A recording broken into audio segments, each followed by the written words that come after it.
வணக்கம். நம்ம பார்க்க போகிறது எக்ஸசைஸ் 12.2 ட்ரூத் டேம்லாம் என்னென்னு பார்த்துட்டு அதுக்கப்புறம் நம்ம எக்ஸசைஸ்க்குள்ளே போகலாம். இதில் வந்து ஒரு 6 கண்டிஷன்ஸ் இருக்குது. அதை ஃபுல்லாக நம்ம தெரிஞ்சிட்டோம்னா என்ன செய்யலாம், ஈஸியாக போட்டலாம். ஃபஸ்ட் இது என்னென்னு பாருங்கள். ஃபஸ்ட்டு நெகேஷன்னா எப்படி சிம்பிள் இருக்குன்னு பார்த்துக்கோங்க. ஃபஸ்ட்டு நேராக ஒரு கோடு போட்டு லேசாக கீழே இழுக்கணும். அப்படி போட்டால் என்னது நெகேஷன். இது நாட்டுன்னு சொல்லிக்கலாம். எப்படி சொல்லிக்கலாம், நெகேஷன்னு சொல்லலாம், நாட்டுன்னு சொல்லலாம். இப்போது இது எப்படி எழுதணும்னு பாருங்கள். இப்போ பி இது என்னது நெகேஷன் பி. அதே மாதிரி க்யூன்னு எடுத்தோம்னா நெகேஷன் க்யூன்னு எடுக்கணும். ஆர்னு எடுத்தால் நெகேஷன் ஆர். இப்போ பி நெகேஷன் பி ஒரே ஒரு சிம்பிள் தான் நம்ம எடுத்துருக்கோம், பிங்கிற மட்டும். அப்போ ட்ரூ ஃபால்ஸ் மாறி வரும். ட்ரூ ஃபால்ஸ் இங்கே என்ன வரும், ட்ரூன்னு வந்துச்சுன்னா ஃபால்ஸு, அதுக்கப்புறம் இங்கே என்ன வரும், ட்ரூ. இப்போ ட்ரூ பின்னானது ட்ரூ ஃபால்ஸு, அதை நெகேஷன் ஆனது அது அப்படியே ஆப்போசிட்டாக வரும். ட்ரூ இருக்கிற இடத்துல என்ன வரும், ஃபால்ஸ் வரும். ஃபால்ஸ் இருக்கிற இடத்துல ட்ரூ வரும். அடுத்து செகண்ட் பாருங்கள், கன்ஜங்ஷன் வந்து இந்த மாதிரி சிம்பிள் இருக்கும். அதாவது கேப்பு, இப்போது இன்டர்செக்ஷன் பார்த்துருப்பீங்க, யூனியன் பார்த்துருப்பீங்க ஏற்கனவே. இது வந்து இன்டர்செக்ஷன் மெத்தடில் இருக்கும். நீங்கள் இதை கேப்புன்னு பழகிக்கோங்க. ஏன்னா அது வந்து அப்படி பார்க்கும்போது நம்மளுக்கு ஈஸியாக சொல்ல வந்துடும். அதே மாதிரி இது அண்டுன்னு தெரியணும். அண்டுனாலும் கன்ஜங்ஷன்னாலும் ஒன்று தான். இப்போ இதுக்கு சிம்பிள் என்னது, கன்ஜங்ஷன், அண்டு, அல்லது நீங்கள் என்ன செஞ்சுக்கலாம், கேப்புன்னு சொல்லி எடுத்துக்கோங்க. இப்போ இது எப்படி இருக்குன்னு பாருங்கள். பி கியூ ரெண்டுக்கும் நம்ம என்ன செய்ய போகிறோம், கன்ஜங்ஷன், அதாவது கேப்பு வந்து பார்க்க போகிறோம். P cap Q. ஓகேவா. இப்போ அண்டுன்னு சொன்னாலும் பி அண்டு கியூங்கிறது தெரிஞ்சிருக்கணும். இதை பிங்கிறத இப்போ நம்மளுக்கு பிக்யூ ரெண்டு லெட்டர்ஸ் தான் எடுத்துருக்கோம். அப்படி எடுக்கும்போது அது எப்படி ட்ரூ ஃபால்ஸ் எழுதணும்னு பார்த்துக்கோங்க. ஃபஸ்ட்டு ரெண்டுமே இங்கே ட்ரூ போடணும், அடுத்து ஃபால்ஸ் போடணும். இதே நம்ம அடுத்து 3 லெட்டர் 4 லெட்டர் இருக்கும்போது அதுக்கு வேறு மெத்தடில் இருக்குது. இப்போ பிக்யூ ரெண்டு லெட்டர் எடுத்துருக்கோம். அதுக்கு ஃபஸ்ட்டு என்ன செய்யணும், 2 ட்ரூ போட்டு 2 ஃபால்ஸ் போடணும். இதை மாற்றாமல் கரெக்டாக எழுதிட்டோம்னா நம்மளுக்கு என்ன செய்யாது, குழப்பாது. இப்போ ஃபஸ்ட்டு 2 ட்ரூ போடணும், அடுத்து 2 ஃபால்ஸ் போடணும். இங்கே என்ன செய்யணும் அப்படின்னு கேட்டிங்கன்னா, ட்ரூ ஃபால்ஸ் மாறி மாறி வரணும். எப்படி வரணும், ட்ரூ ஃபால்ஸ் மாறி மாறி வரணும். இப்போ அதுக்கப்புறம் பி கேப் கியூ, இது கன்ஜங்ஷன் சொல்லலாம், அண்டுன்னு சொல்லலாம், கேப்புன்னு சொல்லிக்கலாம். P cap Q. P cap அப்படின்னா அதாவது இன்டர்செக்ஷனுக்கு மீனிங் என்ன வரும், அதே மாதிரி தான். ரெண்டுக்கும் பொதுவாக இருந்தால் மட்டும்தான் ஆன்சர் வரும், அப்படி தானே. இல்லைன்னா நம்மளுக்கு என்ன அதை எழுத மாட்டோம். அந்த மாதிரி மீனிங்கில் இதை எடுத்துக்கோங்க. ரெண்டுமே ட்ரூன்னு இருந்தால் மட்டும்தான் ட்ரூ, மற்ற எல்லாமே ஃபால்ஸு. இது நீங்கள் கரெக்டாக ஞாபகத்தில் வச்சுக்கிட்டால் என்ன செஞ்சிடலாம், சம் போட்டுடலாம். பி கேப் கியூ அப்படி இருந்துச்சுன்னா என்ன செய்யணும், ரெண்டுக்குமே ட்ரூ இருந்தால் மட்டும்தான் என்னது ட்ரூ, மற்ற இது எல்லாத்துக்குமே என்னது ஃபால்ஸ். இந்த ரெண்டுக்குமே என்னது ட்ரூன்னு இருக்குன்னா ட்ரூ. மற்ற எல்லாம் பாருங்கள், ட்ரூ ஃபால்ஸ்னாலும் ஃபால்ஸ் தான், ஃபால்ஸ் ட்ரூனாலும் ஃபால்ஸ் தான், ஃபால்ஸ்னாலும் ஃபால்ஸ் தான். இதை ஞாபகத்தில் வச்சுக்க வேண்டியது ஒரே ஒரு தான். பி கேப் கியூன்னு வந்துட்டா ரெண்டுமே ட்ரூனா ட்ரூ, மற்ற எல்லாமே ஃபால்ஸு. இப்படி ஈஸியாக புரிஞ்சு செஞ்சால் தான் நம்மளுக்கு ப்ராப்ளம் போடும்போது ஈஸியாக வரும். அடுத்து என்னன்னு பாருங்கள். அடுத்து டிஸ்ஜங்ஷன், அதாவது இது எப்படி இருக்குன்னா வி ஷேப்பில் இருக்கும்.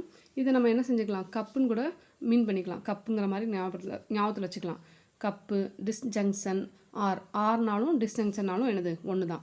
சரியா. இது எப்படி எழுதுவீங்க, பி கியூ ரெண்டு இதுக்கு கப்பு பார்க்க போகிறீங்க. அப்போ பி கப்பு கியூ அல்லது பிஆர்கியூன்னு சொல்லிக்கோங்க. உங்களுக்கு எது வசதியோ அதை பார்த்துக்கோங்க. P disjunction Q. இப்போ நீங்கள் நான் என்ன யூஸ் பண்ணுறேன்னா கப்புன்னு யூஸ் பண்ணுறேன். ஏன்னா டீ குடிக்கிற கப்பு மாதிரி இருக்குமா, அதான் கப்பு அப்படின்னு ஞாபகத்தில் வச்சுட்டா ரொம்ப ஈஸியாக முடிஞ்சிடும். அதனால் நான் என்ன செய்கிறேன், கப்புன்னு எடுத்துக்கிறேன். P Q, P cup Q. இப்போ இது நம்ம 2 லெட்டர்ஸ் தான் இருக்கும். அப்போ நம்ம எப்படி எழுதணும், ஃபஸ்ட்டு 2 ட்ரூன்னு எழுதணும், அடுத்த 2 என்னது ஃபால்ஸ் எழுதணும். இதை மட்டும் புரிஞ்சிட்டாலும் என்ன செஞ்சிடலாம், ஈஸியாக நம்ம சால்வ் பண்ணிடலாம். இப்போ 2 ட்ரூ 2 ஃபால்ஸ் முடிஞ்சிச்சு. அடுத்து ட்ரூ ஃபால்ஸ் மாறி மாறி வரும். ஃபஸ்ட் ரெண்டுக்குமே ட்ரூ, அடுத்த ரெண்டுமே ஃபால்ஸு. பிக்கு கியூக்கு எடுக்கும்போது ட்ரூ ஃபால்ஸ் மாறி மாறி வரும். இப்போ இதுக்கு ஆன்சர் பாருங்கள், பி கப்பு கியூ. பி கப்புனா நம்ம யூனியனுக்கு என்ன மெத்தட் செய்வோமோ அதே மாதிரி தான். யூனியனா என்னது, ரெண்டையும் சேர்த்து எழுதுவோம், அப்படி தானே. அப்போது ட்ரூனாலும் ட்ரூ தான், ட்ரூ ஃபால்ஸ்னாலும் ட்ரூ தான், ஃபால்ஸ் ட்ரூனாலும் ட்ரூ தான். ரெண்டுமே ஃபால்ஸ்னால் மட்டும்தான் ஃபால்ஸு. இதை ஈஸியாக ஞாபகத்தில் வச்சுக்கலாம்.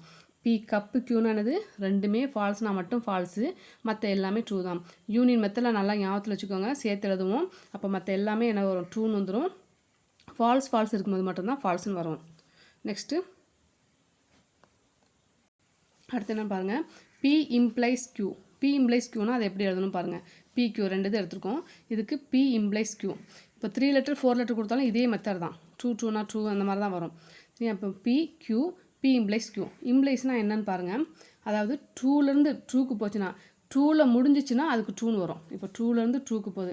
இந்த ரெண்டுமே எப்போதும் போல தான், ரெண்டுமே ட்ரூன்னு எழுதணும், ரெண்டுமே ஃபால்ஸ் எழுதணும். க்யூக்கு ட்ரூ ஃபால்ஸ் மாறி மாறி எழுதணும். அடுத்து இங்கே இம்ப்ளைஸ் வந்திருக்கா, இம்ப்ளைஸ்னால் ட்ரூவில் முடிஞ்சால் ட்ரூன்னு எழுதணும். இப்போ ட்ரூலேருந்து ட்ரூக்கு போகுது ட்ரூ. அதே மாதிரி ஃபால்ஸ்லேருந்து ட்ரூக்கு போனாலும் என்னது ட்ரூ. நெக்ஸ்ட்டு ஃபால்ஸ்லேருந்து ஃபால்ஸு ரெண்டுமே என்னது, ரெண்டுமே ஃபால்ஸாக இருந்தாலும் ஆன்சர் என்னது ட்ரூ தான். இதில் நீங்கள் ஞாபகம் வைக்க வேண்டியது ட்ரூலேருந்து ஃபால்ஸுக்கு போனால் மட்டும்தான் ஃபால்ஸு. அதாவது இது ரெண்டுமே ஃபால்ஸு, ரெண்டுமே ஃபால்ஸுங்கிறப்ப அது வந்து என்ன, அதாவது ரெண்டுமே பொய், இவங்க சொல்கிறதும் பொய் தான், இவங்க சொல்கிறதும் பொய் தான். அப்போ கரெக்டாக பொய் தான் சொல்லியிருக்காங்கன்னு சொல்கிறோம்ல, அதுதான் அந்த மாதிரி ஞாபகத்தில் வச்சுக்கோங்க. இது வந்து ட்ரூ. இப்போது ட்ரூலேருந்து ட்ரூக்கு போனாலும் ட்ரூ தான், ட்ரூலேருந்து ஃபால்ஸுக்கு போனால் மட்டும்தான் நம்மளுக்கு ஃபால்ஸ் வரும், மற்ற எல்லாமே ட்ரூ தான். அப்போ பி இம்ப்ளைஸ் க்யூ அப்படின்னு வந்துச்சுன்னா நீங்கள் ஞாபகம் வைக்க வேண்டியது ட்ரூலேருந்து ஃபால்ஸுக்கு போகும்போது என்ன வந்திருக்கு, ஃபால்ஸுன்னு வந்திருக்கு, மற்ற எல்லாமே ட்ரூ தான். ட்ரூலேருந்து ட்ரூக்கு போகும்போது ட்ரூ, ஃபால்ஸ்லேருந்து ஃபால்ஸுக்கு போகும்போது ட்ரூ தான், ஃபால்ஸ்லேருந்து ட்ரூக்கு போனாலும் ட்ரூ தான். ஒரே ஒரு மட்டும் தான் ஃபால்ஸ் வருது, ட்ரூலேருந்து ஃபால்ஸுக்கு போகும்போது மட்டும். நெக்ஸ்ட்டு பாருங்கள், P if and only if Q.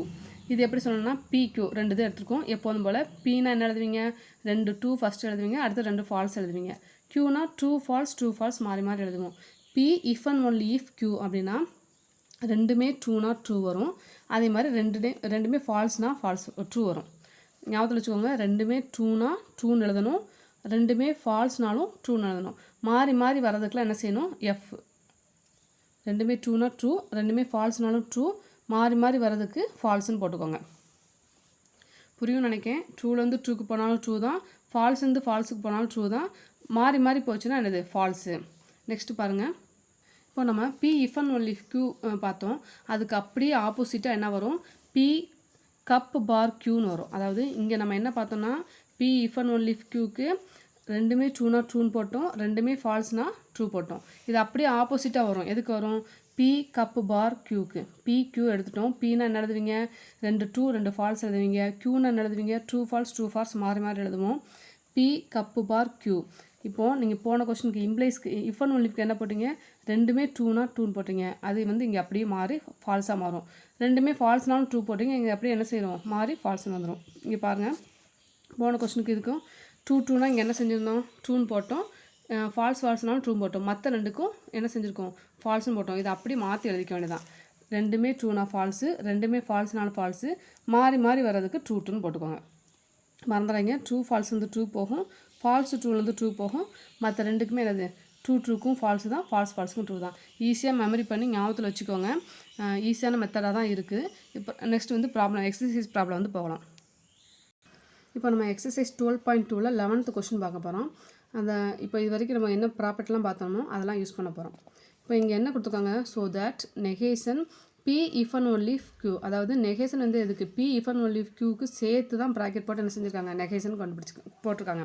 அப்போ நம்ம என்ன செய்யணும், first P if and only Q கண்டுபிடிச்சிட்டு அதுக்கு நெகேஷன் எடுக்கணும். நெக்ஸ்ட் பாருங்கள், P if and only negation Q. அப்போது இதுக்கு என்ன வேணும்னா P ஏற்கனவே எழுதியிருப்போம், நெகேஷன் Q கண்டுபிடிச்சிட்டு அந்த ரெண்டு ஆன்சருக்கு என்ன செய்யணும், இஃப் அண்ட் ஒன்லி கண்டுபிடிக்கணும். இப்போ நீங்கள் Pங்கிறது எப்படி எழுதுவீங்க, ஃபஸ்ட்டு Pங்க எப்படி எழுத சொல்லியிருந்தேன், ரெண்டுமே ஃபஸ்ட்டு ட்ரூன்னு போட சொன்னோம், அடுத்து என்னது ரெண்டுமே ஃபால்ஸுன்னு போட்டாச்சு. ஓகேவா, ரெண்டுமே ட்ரூ ரெண்டுமே ஃபால்ஸு. Q எப்படி எழுதுவோம், ட்ரூ ஃபால்ஸ் மாறி மாறி எழுதுவோம், ட்ரூ ஃபால்ஸ் மாறி மாறி எழுதியாச்சா, ட்ரூ ஃபால்ஸ் மாறி மாறி எழுதிட்டோம். இப்போ P இஃப் அண்ட் ஒன்லி இஃப்னா அதுக்கு கண்டிஷன் என்ன, இப்போ தான் பார்த்தோம்.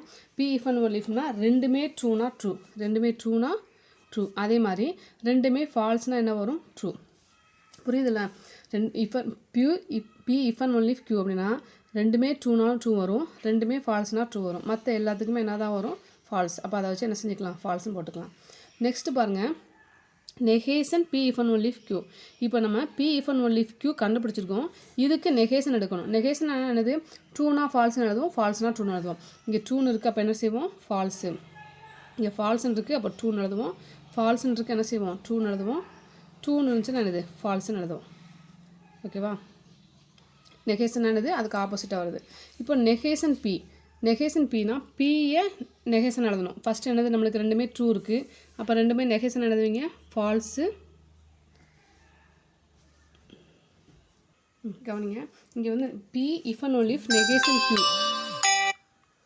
Negation Q. சாரி, நான் Pன்னு எழுதிட்டேன் ஃபஸ்ட்டு. நெகேஷன் Q நெகேஷன் க்யூனா க்யூ நம்ம எடுத்துருப்போம்ல அதுக்கு நெகேஷன் எழுதணும். இப்போ நம்ம என்ன எழுதிருக்கோம், P if and only if negation Q அடுத்து கண்டுபிடிக்கணும். பிங்கிறது ஏற்கனவே நம்ம எழுதிட்டோம், நெகேஷன் க்யூ மட்டும் எழுதலை. அப்போது க்யூக்கு ஆப்போசிட்டாக உள்ளது. இப்போ ட்ரூன்னு தான் என்ன செய்வோம், ஃபால்ஸ்னு எழுதுவோம். ஃபால்ஸ்னு அடுத்து என்ன எழுதுவோம், ட்ரூன்னு எழுதுவோம். ஃபால்ஸ்னால் அதுக்கு ஆப்போசிட் என்னது, சரி ட்ரூ இருக்குது அதுக்கு ஆப்போசிட் என்னது ஃபால்ஸு. ஃபால்ஸ்னு எழுதுவோம், ட்ரூன்னு எழுதுவோம். இப்போ ஃபால்ஸ் ட்ரூ ஃபால்ஸ் ட்ரூ, இங்கே எப்படி ட்ரூ ஃபால்ஸ் மாறி வருதோ அது மாதிரி ஃபால்ஸ் ட்ரூ மாறி வரும். இப்போது P if and only if negation Q கண்டுபிடிச்சிருக்கோம். பி இருக்குது நம்மளுக்கு தெரியும். இந்த ரெண்டுக்கும் இஃப் அண்ட் ஒன்லி இஃப் எடுக்கணும். இஃப் அண்ட் ஒன்லி இஃப் என்ன ரூல்ஸு, ரெண்டுமே ட்ரூவாக இருந்துச்சுன்னா ட்ரூ, ரெண்டுமே ஃபால்ஸாக இருந்துச்சுன்னா ஃபால்ஸு, சாரி ட்ரூ. அப்போ இங்கே என்ன இருக்குதுன்னு பாருங்கள், பிக்கும் நெகேஷன் பிக்கும் பாருங்கள், ரெண்டுமே ட்ரூ எங்கே இருக்குதுன்னு பாருங்கள். அதாவது இந்த பியும் நெகேஷன் க்யூ மட்டும் தான் பார்க்கணும், இந்த ரெண்டையும் தான் பார்க்கணும். பி நெகேஷன் க்யூ இந்த ரெண்டுலேயும் எங்கே ட்ரூ இருக்குதுன்னு பாருங்கள். இங்கே ட்ரூ இருக்குது, இங்கே ஃபால்ஸ் இருக்குது. அப்போ நம்மளுக்கு வேண்டாம். அடுத்து ரெண்டுமே ட்ரூ இருக்குது. அப்போ ஆன்சர் என்னது, ரெண்டுமே ட்ரூனா ட்ரூ. அடுத்து ரெண்டுமே ஃபால்ஸ்னு என்னது ட்ரூ. மற்ற எல்லாத்துக்கும் என்ன தான் வரும், மாறி வந்துச்சுன்னா ஃபால்ஸ் வரும். இங்கே என்ன இருக்குது, ட்ரூவும் ஃபால்ஸும் மாறி வருது, அதனால் ஃபால்ஸ்னு போட்டுக்கோங்க. கீழே லாஸ்ட் என்ன இருக்குது, ஃபால்ஸும் ட்ரூவும் மாறி இருக்குது. அப்போ என்ன செஞ்சுக்கோங்க, ஃபால்ஸும் போட்டுக்கோங்க. இந்த கண்டிஷன் இஃப் அண்ட் ஒன்லி இஃப்னா கரெக்டாக ஞாபகம் வைக்க வேண்டியது, ரெண்டுமே ட்ரூனா ட்ரூ போடணும், ரெண்டுமே ஃபால்ஸ்னாலும் ட்ரூ போடணும். ரெண்டுமே ஃபால்ஸு ட்ரூ போட்டோம், ரெண்டுமே ட்ரூ போட்டோம், மற்ற ரெண்டுக்கும் ஃபால்ஸ்னு போட்டிருக்கோம். சரி, இந்த கொஸ்டின் பாருங்கள், எது டவுட் இருந்துச்சுன்னா கமெண்டில் கேளுங்க.